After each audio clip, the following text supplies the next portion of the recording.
the storm and evermore. I hear the thunder, feel the fire. My soul's alive, my heart's desire to fly, to dream, to rise and scream.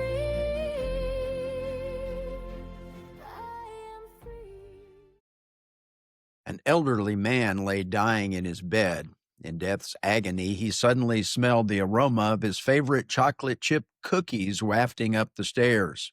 He gathered his remaining strength, lifted himself from the bed, and leaning against the wall, he slowly made his way out of the bedroom and down the stairs. With labored breath, he leaned against the doorframe, gazing into the kitchen. There, spread out on the kitchen table, were literally hundreds of his favorite chocolate chip cookies. Mustering one great final effort, he threw himself toward the table. His aged and withered hand made its way to a cookie at the edge of the table when his wife suddenly smacked it with a spatula. "Stay out of those," she said. "They're for the funeral." Greetings, patriots. I'm Perry Greene. Welcome to God in America, where faith and freedom stand as the twin pillars of our history. Today, I want to talk about something we don't often dwell on. That is, what happens after your funeral?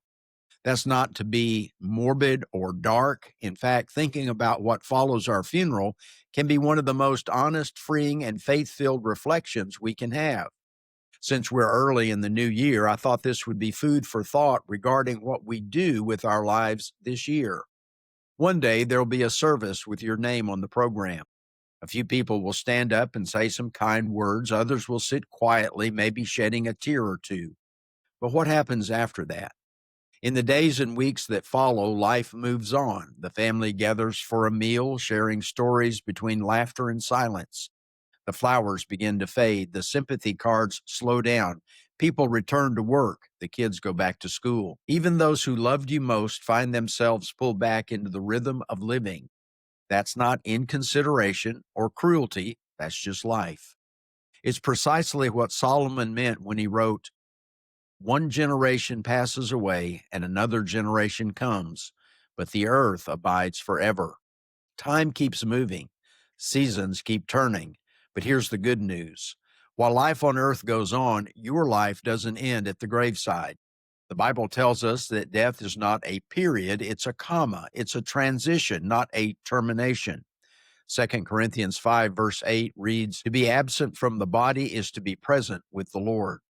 For the believer, the funeral isn't the end of your story, it's the beginning of eternity's next chapter. And while we move on to eternity, those we leave behind begin their own kind of journey of healing, remembering, and learning to live with gratitude. Sometimes the best legacy isn't in what we leave behind, but in what we inspire others to carry forward. That truth was beautifully captured by John Adams, one of our founding fathers.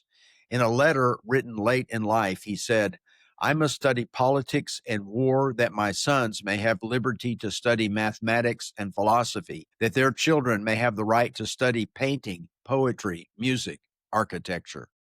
Adams knew he would one day be gone, but he lived with the awareness that his life and sacrifice were meant to bless those who came after him. That's a powerful perspective for all of us.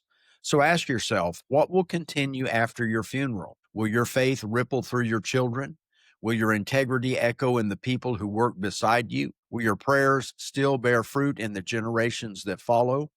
Psalm 112 verse 6 says, "Surely the righteous will never be shaken. They will be remembered forever." That doesn't mean people will remember our names forever, but they may remember our influence for eternity. As Patrick Henry said in his last will and testament, "This is all the inheritance I give to my dear family. The religion of Christ will give them one which will make them rich indeed." Now imagine for a moment what happens in heaven after your funeral. As your loved ones gather around a casket, you're stepping into the presence of Christ, more alive than ever. Christians suffering from illnesses will die and then be healed. The pain is gone, the burdens are lifted. In life, we walk by faith, not sight. At death, the faith you carry becomes sight. In that moment, you'll hear the words every believer longs for. "Well done, good and faithful servant. Enter into the joy of your Lord." That's what makes every earthly hardship worth it. But let's bring it back down to earth for a moment. Those you love will smile again. They'll laugh again. They'll tell your stories during the holidays and feel your absence in little moments. But if you've walked faithfully with God, they'll also find the strength in your example. Proverbs 10, verse 7 says, "The memory of the righteous is blessed." That's what remains after the funeral, a memory that blesses. So we live now with eternity in mind. We live so that when your time comes, whether sooner or later, you'll leave behind more than possessions. Leave behind a pattern of faithfulness because while the world keeps moving on, heaven stands still to welcome home every soul redeemed by Christ. And that, my friends, is what truly happens after the funeral. Thanks for streaming today's episode. God in America is the place where faith and freedom, the twin pillars of America's story, meet. Please like, follow, share, and subscribe to our podcast. As we close, let's keep the light of looking to eternity burning. My soul's alive, my heart's desire to fly, to dream, to rise and scream.